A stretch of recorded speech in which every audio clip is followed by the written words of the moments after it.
Hello, my name is Dr. Ronald Ong Din. I'm a board-certified doctor specializing in neurology and neuropsychiatry. I've seen thousands of patients through the years, suffering from everything from epilepsy, multiple sclerosis, Alzheimer's disease, and multiple other disorders. As my research expanded, I realized that cannabidiol, or CBD, has been shown effective in bringing relief for these conditions.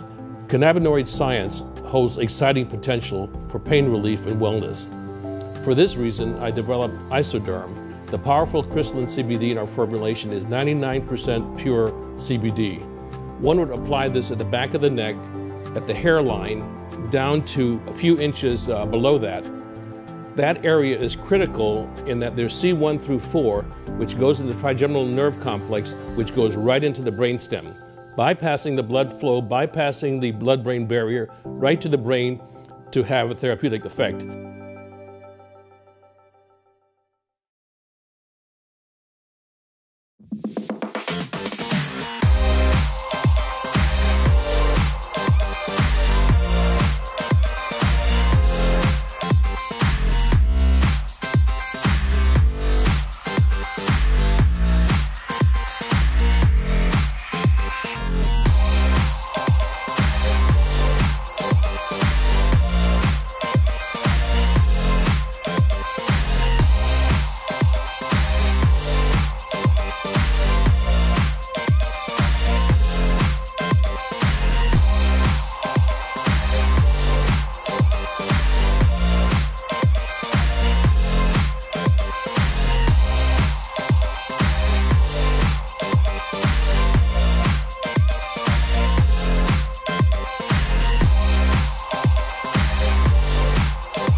My name is Dorian Delory. I'm the CEO and founder of Proverti Laboratories.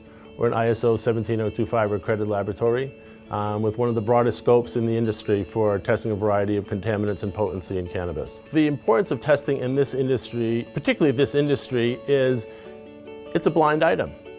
You don't know what you're getting. And so if I do an extraction, I take my plant material, I put it into a CO2 extractor, and I have goop afterwards. How much cannabinoid is in that material, and what specific cannabinoids are in there? So if I'm going to make anything, I need to analyze that to see what is the cannabinoid profile of my extract. If I don't know that, I can't get anything at 10 milligrams. And so on the production side, it's important to do that so I can formulate accurately and produce consistent dosing time after time after time after time. And on the consumer side, you want to know what you're getting. So when orders come into our laboratory, the first thing we do is we log them into our system. So we have some products that have come in here. It's logged in, it's scanned, it's ID'd, sheet is done for all the specific testing, and then we look at the specific product.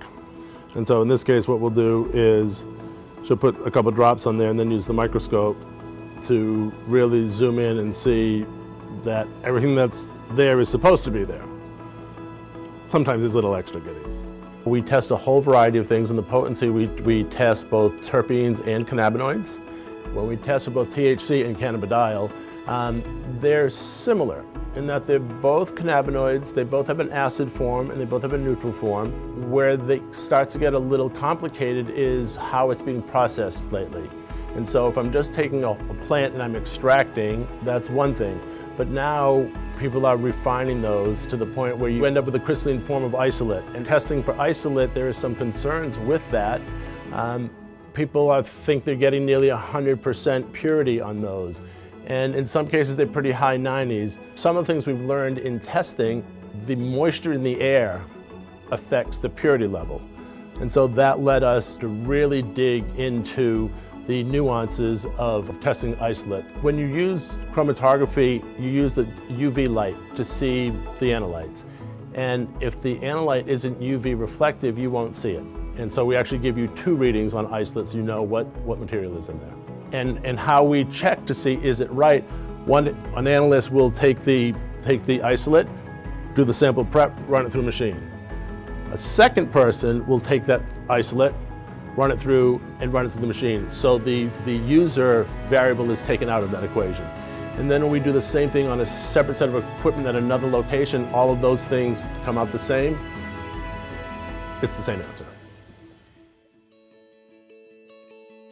The death rate for consuming cannabis remains constant for 7,000 years at 0.